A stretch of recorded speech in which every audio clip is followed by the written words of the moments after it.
दैनंदिन जीवनामध्ये खूप चांगल्या प्रकारे शील, समाधी, पंयेचा अभ्यास चालू आहे. दानधर्म चालू आहे. धम्मदेसना पण चालू आहे समजा. धम्मश्रवण पण चालू आहे. आणि इतर प्रकारचे कुशल कर्म पण चालू आहेत. खूप चांगल्या प्रकारे. पण कधी-कधी असा प्रश्न पडतो, की माझं हे काम अडकलं आहे. हे पूर्ण का होत नाही आहे? माझे पैसे अडकले आहेत, ते पैसे का नाही येत आहे? माझा पगार का वाढत नाही आहे? मला पाहिजे ती प्रॉपर्टी, पाहिजे ते घर, पाहिजे तसा पैसा का मिळत नाही आहे? माझी तब्येत असेल किंवा इतर गोष्टी असेल, जो तुम्ही आणि मी रोजच्या जीवनामध्ये विचार करत असू, पण ते मिळत नाही आहे. आणि मग असा प्रश्न येतो का, अरे आपण तर इतकं दानधर्म करतो आहे, इतकं शीलपालन करतो आहे, बरोबर? इतक्या चांगल्या प्रकारे कुशल कर्म करतो आहे, बरोबर? तरीसुद्धा आपल्याला असं प्राप्त होत नाही आहे. आणि याच्या विरुद्ध काही लोक आपल्या तुमच्या माझ्या डोळ्यासमोर असतीलच. आपण त्यांना बघून विचार करतो, हा तर एवढा पुण्यवान नाही आहे, ही तर एवढी शीलवान नाही आहे, बरोबर? हे इतके सदाचारी नाही आहे, तरी पण यांचं कसं बरं चाललं आहे, खूप चांगलं चाललं आहे, बरोबर? असे विचार येत असतील. हो, मला पण येतात कधी कधी. आणि मग तेव्हा थोडंसं आपण डिमोटिवेट व्हायला लागतोच. पण आता नंतर कधी असे विचार आलेत ह्या व्हिडिओनंतर, तर ही स्टोरी आठवा. ही स्टोरी आहे अनाथ पिंडिका यांची. अनाथ पिंडिक, बरोबर? इतकी संपत्ती, पण एक वेळ अशी येते की पैसा खतम होऊन जातो, बरोबर? आता पैसा खतम झाल्यानंतर म्हणजे ऑलमोस्ट पैसा संपलेला आहे. जितकी प्रॉपर्टी आधी होती, पैसा होता, आता तसा नाही आहे. पण तेव्हा तो काय करतो, बरोबर?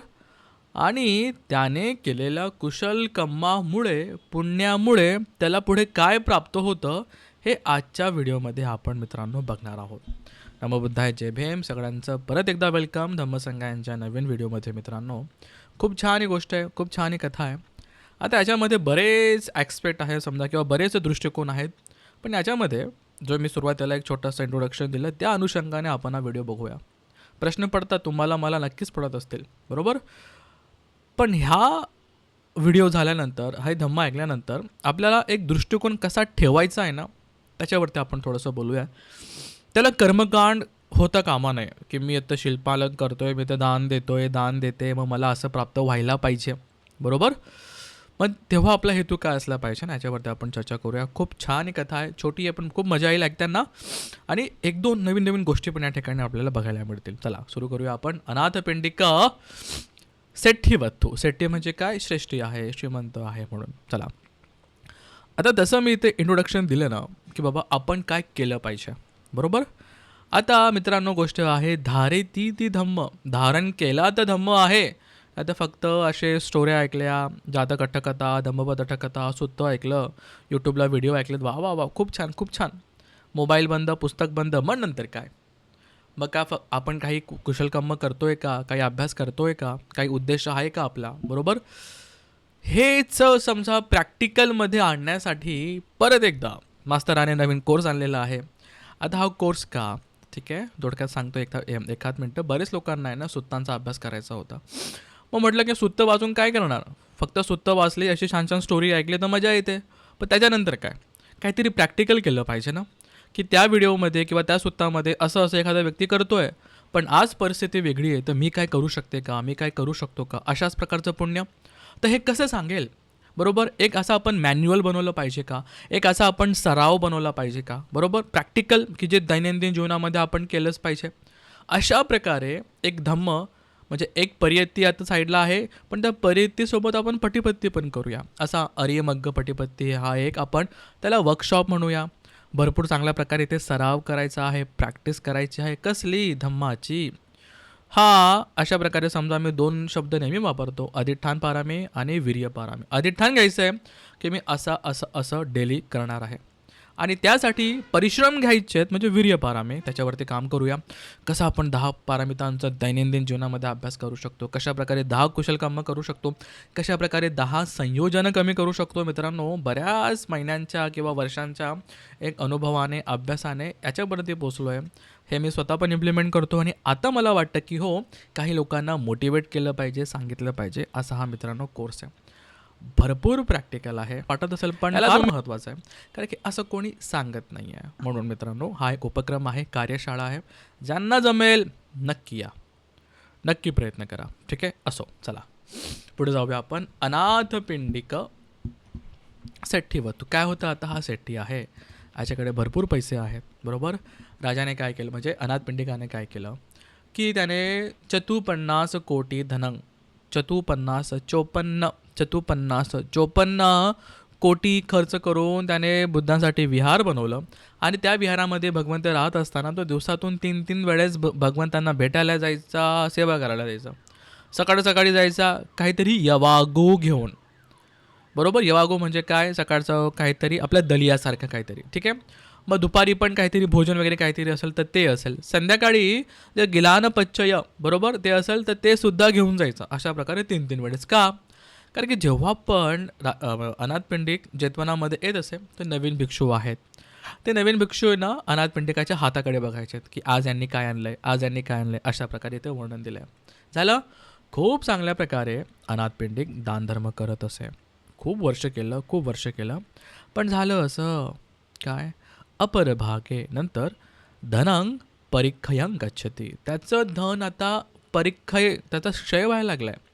हळूहळू संपत गेलं आणि ऑलमोस्ट संपलंच आहे. कसं, तर एक आपला जो व्यापारी मित्र असतो त्या व्यापारी मित्राने 18 कोटी धनं इणं गणनीसो.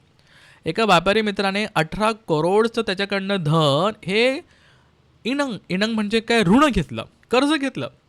एक कोणीतरी नातेवाईक आहे, कुलसंत का पिस्स, एखाद्या नातेवाईकाकडे 18 करोड रुपये होते, त्याने दिले नाही. 18 करोड रुपये त्याने एका नदीच्या ठिकाणी पुरले होते. ते पुरलेले पैसे पूर आला आणि समुद्रामध्ये वाहून गेले. असे 54 करोड रुपये समजा त्याचे वाया गेलेले, ऑलमोस्ट गेलेच आहे.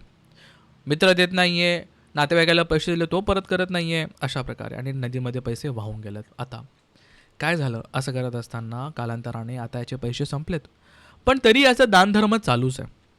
हो, आधी खूप चांगला दानधर्म चालू होता. आता थोडंसं क्वालिटी जरा खराब झाली असेल किंवा खूप कमी झाली असेल, पण दान तर चालू आहे, बरोबर. कसं दान देणं सुरू आहे, पण कसं पणितांगपण कथवा दातुंग न सक्कोते, की श्रेष्ठ उत्तम असं आता दान दिलं जात नाही आहे, पण दिलं जातं आहे. कसं, मग एका वेळेस झालं असं, भगवंत एक दिवस अनाथपिंडिकाला विचारतात, दियती पण ते गहपती कुले दान की गृहपती, आजकाल दान दिलं जातं आहे का? तर हो म्हणे बनते, दिलं तर जातं आहे, पण बिलंग द्वितीय. आता बिलंग द्वितीय म्हणजे काय, की आपला तांदूळ, एक मोठा तांदूळ, म्हणजे आपला बासमती असेल किंवा अजून मोठा असेल तर तो अख्खा झाला तांदूळ, बरोबर, महाग येतो. पण तुटलेला असेल तर त्याची प्राईस कमी असेल. तर असं सांगितलं की हो, आता तुटलेल्या तांदळाचं आम्ही दान देतो आहे. म्हणजे आधी अख्खा तांदूळ किंवा महागडा चांगला उत्कृष्ट क्वालिटीचा तांदळाचं बनलेलं भोजन दान दिलं जात असे, पण आता तुटलेला तांदूळ वापरला जातो आहे, असं सांगतात. मग भंते म्हणतात, बुद्ध म्हणतात, गहपती लखुंग दानंग देमी ती मा चिंतये. अजिबात असा विचार करू नका की तुम्ही थोडंसं लखू, म्हणजे तुम्ही थोडंसं शूद्र रूपाचं किंवा थोडं कमी क्वालिटीचं दान देत आहे.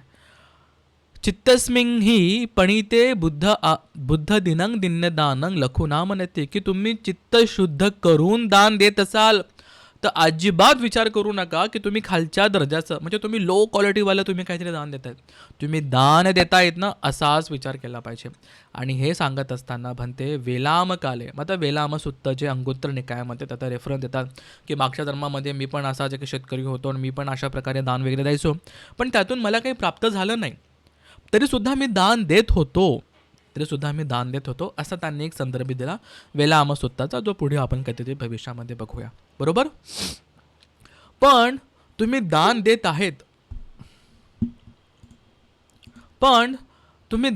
आहात आणि दान देणंच आहे ना, हे दुर्लभ आहे मित्रांनो. श्रद्धावान शीलवान लोकच दान देतात. बाकीच्या लोकांच्या मनामध्ये दान देण्याची हिंमत होतच नाही, विचारसुद्धा येत नाही. तर ती त्यागाची भावना खूप दुर्लभ आहे, खूप दुर्मिळ आहे. जे लोक नियमितपणे दान देतात साधुकार आहे, कारण की चित्त त्या लेवलला आले की आता आपण दान देऊ शकतो, बरोबर. बरेच लोक दान नाही देत, हिंमतच होत नाही, हिंमत काय, इच्छाच होत नाही. पण जे लोक नेहमी दान देतात साधुकार आहे. आता झालं काय, आता अनाथपिंडिकाच्या घरामध्ये किंवा घराच्या आजूबाजूला त्या एरियामध्ये एक देवता राहत होता बरेच काळापासून. त्याला असं वाटतं की आता याचं आहे ना पैसे संपलेले आहेत, आता याचं तेज पण कमी झालं आहे, तर आपण काय केलं पाहिजे, यथा इमंग गेहंग न पविसंती तथा गहपतेंग परिभिंदिसामी, की मी आहे ना आता या अनाथ पिंडिकाच्या घरामध्ये बुद्धांना पण आणि भिक्षू संघाला येऊ देणार नाही. बरोबर. प्रयत्न करतो पण बुद्धांच्या तेजामुळे तो कधी ते थांबवू नाही शकला. मग असं करतो की आता मी राजाचं जरा डोकं फिरवतो, काहीतरी करतो, म्हणजे अनाथ पिंडिकाच्या डोक्यात काहीतरी टाकतो. तो एकदा जातो रात्री आकाशामध्ये उभा राहतो राजाच्या म्हणजे आपल्या अनाथ पिंडिकाच्या बेडरूमकडे आकाशामध्ये उभा राहतो. अनाथ पिंडिक विचारतात, कोण आहे तुम्ही? तो सांगतो की मी इतक्या इतक्या वर्षापासून आपल्या घराच्या आजूबाजूला राहतो, मी इथेच राहतो म्हणून. मग का आलात तुम्ही? तर म्हणे तुह्यं ओवाद दानथाय आगताते, मी तुला एक ॲडवाईस द्यायला आलो आहे म्हणे. ॲडवाईस? कसली ॲडवाईस? तो सांगतो, महासेठे तया पश्चिम कालांग अनोलोकेत्वावं, की तुम्ही तुमच्या मागच्या आयुष्यात म्हणजे आताच्या आधी आता भूतकाळामध्ये तुम्ही ना आलोकेत्वावं, की तुम्ही अजिबात कुठला म्हणजे अवलोकन नाही केलं आणि तुम्ही फक्त दान दान दान दान दान देत राहिले. समणस्य गौतमस्य सासने बहुधनं विपकिन्नं, तुम्ही भरपूर पैसे खर्च केलेत या श्रमण गौतमाच्या मागे. हां, इदानी दुर्गतो हुत्वापि, आणि म्हणून आता तुमची ना दुर्गती झाली, तुमच्याकडे पैसे नाही आहे. तंग न मुंचिसी, आता तुमची यातून मुक्तता नाही आहे, इतके पैसे तुम्ही खर्च केले यांच्या मागे. एवं वत्तमानो कधी पाहेने व छासंच घासंग छादम मत्तम पिणे लभिसमी, तुम्ही जर असंच करत राहिले ना तुम्हाला म्हणजे तुम्हाला घाससुद्धा भेटणार नाही असं. किंग ते समणेनं गौतमेनं अति परिचागतो ओरमित्वा कम्मंते पयोजयंत कुटुंबं संठापेही, आता अजिबात तुम्ही संघाच्या मागे लागू नका, श्रवण गौतमाच्या मागे लागू नका, तुम्ही फक्त तुमच्या परिवाराकडे लक्ष द्या. आता याचा हेतू आहे ना आपल्याला दिसतोय थोडासा, तो त्याचा राजाचं म्हणजे अनाथ पिंडिकाचं थोडा तो मन भटकवतोय. ठीक आहे, अनाथ पिंडिके, मी बोलता बोलता राजा येतो तोंडामध्ये, पण अनाथ पिंडिके या. ठीक आहे, आता थोडंसं त्याला ॲडवाईस दिली जाते की बाबा तू दानधर्म करू नको. आता अनाथ पंडित काय म्हणेल? अनाथ पंडित ऑलरेडी स्वतःपन्न आहेत. ते काय म्हणतायत की हीच तुला ॲडवाईस द्यायची होती मला? मसेठ ती, हो श्रेष्ठी, मला हीच ॲडवाईस द्यायची होती. आता स्वतःपन्न अनाथ पंडित काय म्हणतात? गच्छ, जा. गच्छ म्हणजे एकेरी बोललं जातंय, जा. काय? न अहंग तादी सिनंग सतेनपी सहस्त्रनपी सतसहस्त्रनेपी सक्का कंपेतुंग, की चल निघगंडा, तुझ्यासारखे 1000 100 काय 1000 काय लाख देवता जरी आलेत ना, ते माझं मन असं कंपवू शकत नाही, माझा विचार बदलू शकत नाही आहे. अयुत्तंग ते उत्तंग, खूप चुकीचं तू बोललेलं आहे. हां, कंग तया मम गेहे वसमानायक, तू माझ्या घरामध्ये का राहतोय? सिघंग मे घरा निखी आहे ते, आत्ताच्या आत्ता ताबडतोब माझ्या घरातनं निघ. असं अनाथ पिंडिक त्या देवताला रागावून घरातून हाकलतायत, जा निघीकडनं असं. आता अनाथ पिंडिक स्वतः पण नाही, अर्यपुग्गल आहे, देवतांच्याही वर आहे, कारण की अर्यपुग्गल आहे. आता अर्यपुग्गलाने असं बोलल्यानंतर तो देवता तिथे थांबू शकतच नव्हता, तो तिकडनं काढला गेला, तो निघाला, जसं काही त्याचं घरातून त्याला काढलं गेलं असं तो देवताची गत झाली. आता याला आहे ना आता कुठे दुसरीकडे जागा भेटत नाही आहे त्या देवताला. आता मित्रांनो, हा देवता कोण? काही प्रश्न पडला असेल ना, तर आधी जुने चष्मे काढूया, मग हे नवीन चष्मे काय की धम्मामध्ये देवता नेमकं कोण आहे तुम्ही आणि मी सुद्धा बनू शकतो जर आपण काय केलं तर. देवता परमनंटली वरती नसतात किंवा ह्या देवतांनी जगं बनवले असे जे पूर्वीच्या संकल्पना असतील ते देवतांना ते काढून टाका. इथे जे देवता सांगितलं गेलं आहेत ना, ते तुम्ही मी पण सुद्धा बनवू शकतो काहीतरी कामं केल्यानंतर, ते पुढं आपण बघूया. पण देवता जे चित्र तर तुमच्या डोळ्यासमोर येत असतील ते चित्र काढा, हे वेगळे देवता आहेत अशा प्रकारे. मग त्याला जागा भेटत नाही आहे, त्याला वाटतं की आपलं चुकलं आहे. सेटिंग क्षमापेत्वा तथ्येव वसेसामी, मी जातो, मी श्रेष्ठीकडे जातो, त्यांना माफी मागतो आणि तिथेच राहतो. पण एकट्या नाही जाऊ शकत, मग काय करतो तो, जे नगराच्या आजूबाजूला चारही दिशांमध्ये देवता राहतात त्यांच्याकडे जातो. त्यांना म्हणतो की बाबा मला रिक्वेस्ट, तुम्ही माझ्यासोबत चला आणि मी अनाथ पिंडिकाची मी माफी मागतो, तुम्ही माझ्यासोबत चला, की तू माझ्यासोबत चल, मी त्यांची माफी मागतो वगैरे वगैरे. तो म्हणतो बाबा तू खूप चुकीचं बोललेला आहे, माझी अजिबात हिंमत होणार नाही त्यांच्यासमोर जायची. गंतिंग उत्साह मी, चार राजे म्हणतात म्हणजे ते देवपुत्र म्हणतात बाबा आमची तर अजिबात हिंमत होणार नाही, तू असं काहीतरी बोललेलं आहे त्यांना, बरोबर, आमची तुझ्यासोबत यायची हिंमत नाही आहे, आम्ही तुझ्यासोबत त्यांच्यासमोर उभं राहू शकत नाही असं. आता काय, मग त्या देवपुत्रांनी हाकलून लावलं की बाबा आम्ही काय तुझ्यासोबत येत नाही. मग ते जातात चतुर्न महाराजे का, जे 4 देशांचे मोठे मोठे राजे आहेत देवता आहेत त्यांच्याकडे. ते सुद्धा काही मदत करत नाही. बाबा आम्ही काय तुझ्यासोबत येऊ येऊ शकत नाही आहे. मग उपाय काय? देवतांचा राजा इंद्र. मग इंद्राकडे गेलं जातं. बरोबर, अहं देव वसन ठाणं अलभमाना देवता. मग शक्राला म्हणतो, इंद्राला म्हणतो की बाबा इंद्र देवता, माझ्याकडे आता राहण्यासाठी घर पण नाही आहे. ठीक आहे. दारक हत्येनं गहेत्वा अनाथ विचरामी. बाबा माझ्याकडे काहीच नाही आहे, मी अनाथासारखा म्हणजे मी असं भटकतोय. वसन ठाणं मे दापे, ही मला तुम्ही वसन ठाण, मला मला तुम्ही राहण्याची जागा द्या. आता इंद्र काय म्हणतात, शक्रेंद्र काय म्हणतात की बाबा मी ना अहंपितव कारणा सेटिंग वत्तू न सख्य सामे, की तू असं काहीतरी बोललेलं आहे ना, त्याच्यामुळे मी श्रेष्ठीकडे येऊन काही बोलू शकत नाही आहे. पण एक उपाय काहीतरी आहे की श्रेष्ठ तुला कदाचित माफ करू शकतील. तर काय उपाय आहे? आता इंद्र उपाय सांगतायत. काय? की तुझा आणि सेठीनो आयुत्तकं वस्वेसं, की श्रेष्ठीचा जो मुनी आहे, तो सगळे फायनान्शियल गोष्टी सांभाळतो, त्याचा तू आहे ना काय कर, त्याचा तू वेस म्हणजे त्याच्या तू वेशामध्ये या. ओके. आणि ते करून गेल्यानं म्हणजे ते केल्यानंतर तू काय कर, जिथे जिथे काहीतरी एक पैशांचा साठा आहे तिकडनं तू घे. पहिला साठा काय म्हणजे पहिले ठिकाण काय, की ज्या मित्राने 18 करोड रुपये यांच्याकडनं उधार घेतले होते, जे अजून परत दिलेले नाही आहे, ते जाऊन तू परत घे. एक, ते पैसे परत घे आणि अनाथपिंडिकाच्या जे म्हणजे की जिथे पैसे वगैरे धन ठेवलं जात असेल तिथे जाऊन ठेव 18 करोड रुपये. दुसरं, की महासमुद्रामध्ये जे पैसे वाहून गेलेले आहेत ते पैसे घे आणि परत ते आणून तिथे अनाथपिंडिकाच्या घरामध्ये ठेव. दुसरं. आणि तिसरं काय, अचूक ठाणे. मित्रांनो हे नीट आहे का, हे फार महत्त्वाचं आहे. अचूक ठाणे की एका एका ठिकाणी ना नाम असामिकं 18 कोटीनं धनं अथ्ये, की एका ठिकाणी ना 18 करोड धन आहे. असामिकं, त्याचा कोणी सामी नाही आहे, त्याचा कोणी स्वामी नाही आहे, त्याचा कोणी मालिक नाही आहे. म्हणजे अशी प्रॉपर्टी आहे पण त्याचा आता कोणी मालिक नाही आहे. कोणी नाही आहे मालिक, म्हणजे जो घेईल तो त्याचं.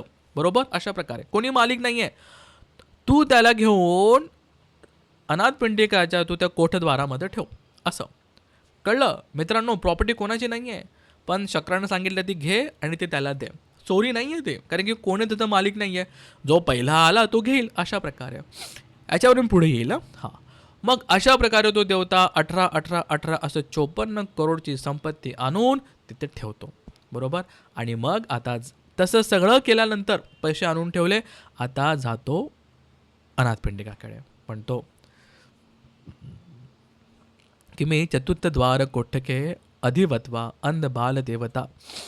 जातो, माफी मागतो की मी असं असं केलं, मला कुठून क्षमा नाही भेटले, इंद्रांनी मला असं सांगितलं, मी असं असं केलं, मी अंध, मी मूर्ख आहे, मी आंधळा आहे, बाल आहे, मूर्ख देवता आहे की मी असं असं माझ्याकडनं बोललं गेलं, मला तुम्ही माफ करा. मी अशा अशा प्रकारे इंद्राने सांगितलेली सजा, दंड मी पूर्ण केलेला आहे. तुम्ही मला यातून मुक्त करा, तुम्ही मला माफ करा आणि तुम्ही मला इथे राहू द्या, असं अनाथपिंडिकाला सांगितलं जातं.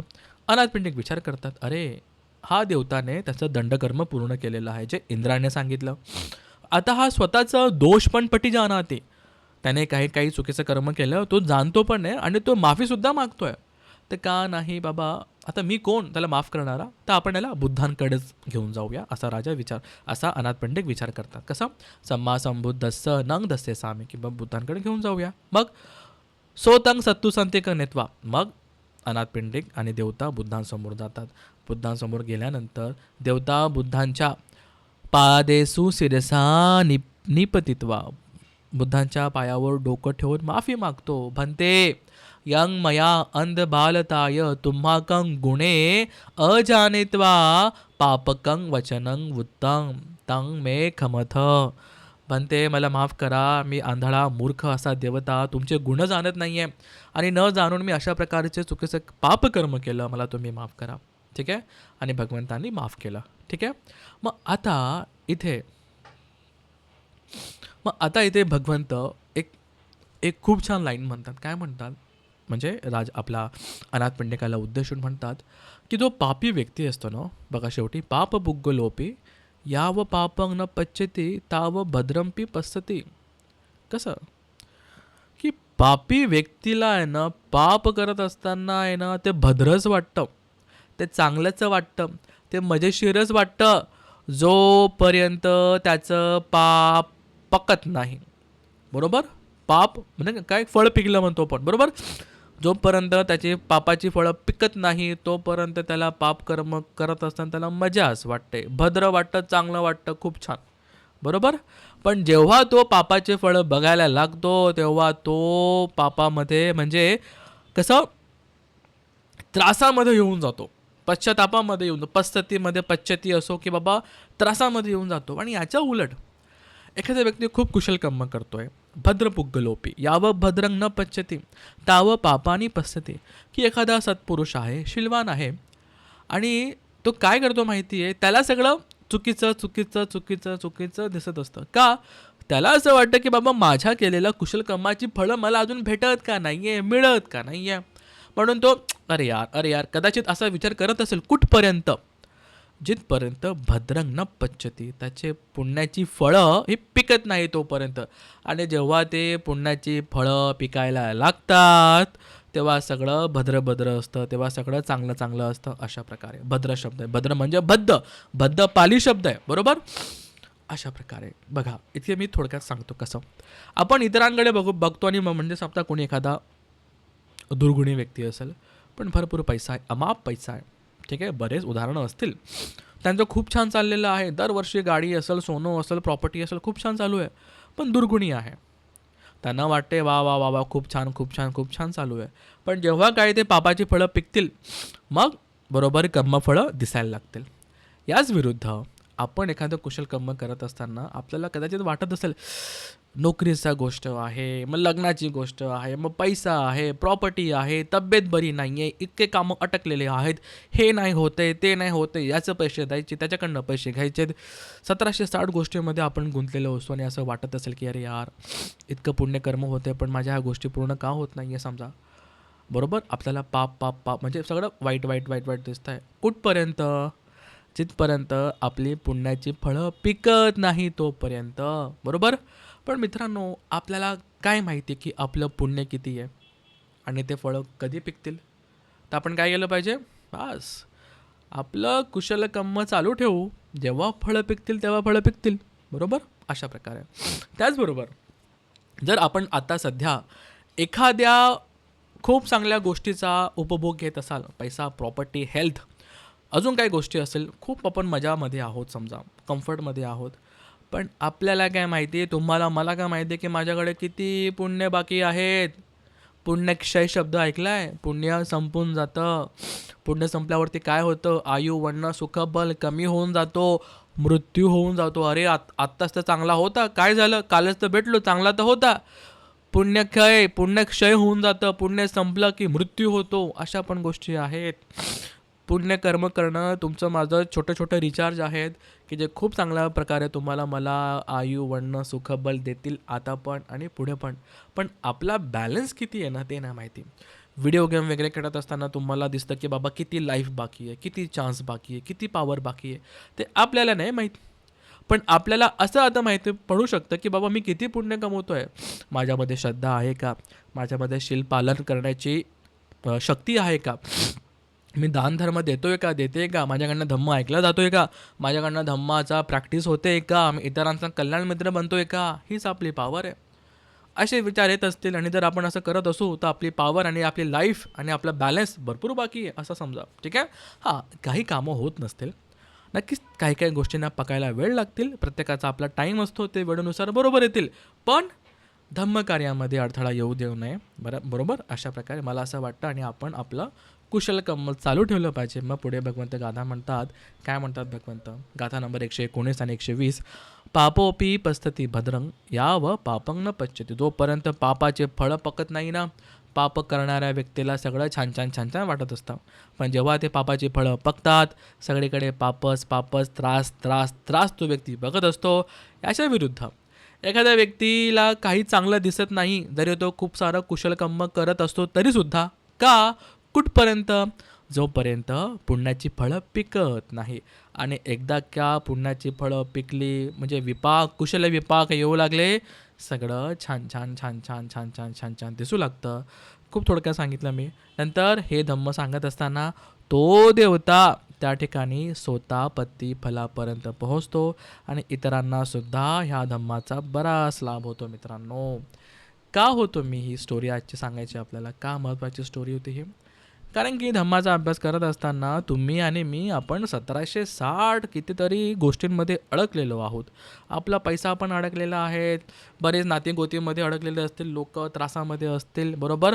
डोक्यातला त्रास तर आहेच, बाहेरचा त्रास पण आहे, कसं करायचं? मग कधी कधी असे प्रश्न पण पडत असतील की यार इतकं तर सगळं छान छान चालू आहे, कुशल कर्म चालू आहे, दानधर्म चालू आहे, मग हे का नाही होते, ते का नाही होते, बरोबर, असं वाटत असेल. मग अशा वेळेस अशा काही धम्मपदटकथा, सुत्त, जातकट्टकथा आपल्याला धीर देतात. काळजी करू नका. अनाथ पेंटिंग भिकारी अवस्थेपर्यंत म्हणजे ऑलमोस्ट आला, पैसेच संपले. पण त्याच्या पुब्बेच कथ पुण्यता, त्याच्या मागच्या पुण्यकर्मामुळे नको त्या ठिकाणी असलेले पैसे, न येणारे पैसे आलेत, 18 करोड आलेत. नदीमध्ये डुबलेले पैसे परत त्या देवता घेऊन आला एक, बरोबर. आणि नंतर एखाद्या प्रॉपर्टीवरती कोणाचा अधिकार नव्हता, ते पैसेसुद्धा देवताने आणून दिले. बघा पुण्यवान व्यक्तींची कशी मदत होते हे बघा. मग आता पण याला का आपण आता कर्मकांड समजायचं आहे की मी शिलाचं पालन करेल, मी दानधर्म करेल तर मला असं असं प्राप्त होईल? कर्मकांडामध्ये आपल्याला नाही जायचं आहे. समजून घ्यायचं आहे की तुमचा माझा अंतिम ध्येय आहे निब्बाण. बुद्धांना बघू, अरहंतांना बघू, धम्म ऐकू, निब्बाणाला जाऊया, समजा धम्माचा चांगल्या प्रकारे अभ्यास करूया. आणि असं करत असताना आहे ना, जसे जसे हे पुण्याची फळं पिकत जातील, गोष्टी वेळेवरती मिळत जातील, बरोबर. असं म्हणतात की निसर्ग खूप मोठा आहे आणि तुम्ही त्याला एवढंसं मागू नका, बरोबर. तुम्ही एवढंसं मागतायत आणि निसर्गाला तुम्हाला एवढं मोठं द्यायचं असेल तर कसं करणार, बरोबर. म्हणून धम्माचा अभ्यास करत असताना गोष्टी पकत जातील, पिकत जातील, बऱ्याच गोष्टी येत जातील. इतरांचा आपला अनेक काहीतरी अनुभव असेल, बरोबर. आणि धम्म मला बरोबर देईल असा विचार करून आपण कुशल कर्म केलं पाहिजे. जर असं झालं तर मी नारळ फोडेल, असं झालं तर मी असं करेल, असं झालं तर मी संगदान करेल, असं नको. मग ते पूर्वीचेच कांड आपण आता करतोय असं होईल. बस आपण आपलं कुशल कर्म करत राहू, होणाऱ्या गोष्टी वेळेवरती होत जातील. 4 गोष्टी आहेत: आयु, वर्ण, सुख, बल. दुसऱ्या भाषेमध्ये मी बोलेल अशी रिचार्ज करत चला. कसं होईल? दान आहे, सील आहे, भावना आहे, बरोबर. 10 प्रकारचे कुशल कर्म आहेत. असं नीट समजून घ्या मला काय बोलायचं या ठिकाणी. चला मित्रांनो, ही होती अनाथ पिंडिक सेट्टीची वधू. कशा प्रकारे पैसा कमी झाला आणि पैसा आला पण का? कुशल कर्मामुळे. आणि पाहिलं, देवता लोकांनी पैसे आणून दिले. पुण्यवान लोकांना देवता लोक मदत करतात, बरोबर. चला मित्रांनो, आजसाठी एवढं ठीक आहे.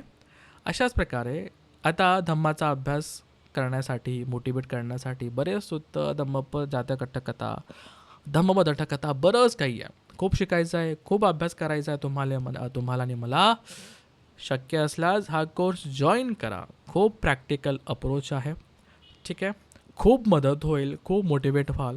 खूप चांगल्या प्रकारे आपण इथे कुशल कर्म करूया मित्रांनो. ही धम्मदेसना आवडली असेल, कशी वाटली नक्कीच सांगा. काय घेण्यासारखं होतं ते पण सांगा. इतरांपर्यंत शेअर करा. चॅनलला सबस्क्राईबसुद्धा करा मित्रांनो. भेटूया आपण पुढच्या व्हिडिओमध्ये. या पुण्याच्या प्रतापाने तुमचं माझं मंगल हो, अडकलेली कामं पूर्ण हो, अडकलेला पैसा यो. खूप चांगल्या प्रकारे धम्माचा धन तर आहे आपल्याकडे, इतर सगळे धनसुद्धा प्राप्त हो, आयु, वर्ण, सुख, बलसुद्धा प्राप्त हो मित्रांनो तुम्हाला आणि मला. देवतागणांनी ह्या पुण्याचा स्वीकार करावा, आमच्या गुरुजनांनी ह्या पुण्याचा स्वीकार करावा, आईवडिलांनी, नातेवाईकांनी, कल्याण मित्रांनी ह्या पुण्याचा स्वीकार करावा. देवतागणांनी आमची रक्षा करावी. या पुण्याच्या प्रतापाने मित्रांनो तुमचं, माझं, आपल्या सगळ्यांचं मंगल हो. अरहंतांचे दर्शन हो, बुद्धांचे दर्शन हो, पच्चेक बुद्धांचे दर्शन हो मित्रांनो. तुम्हाला मला निब्बाण सुख प्राप्त हो. साधू साधू साधू साधू साधू.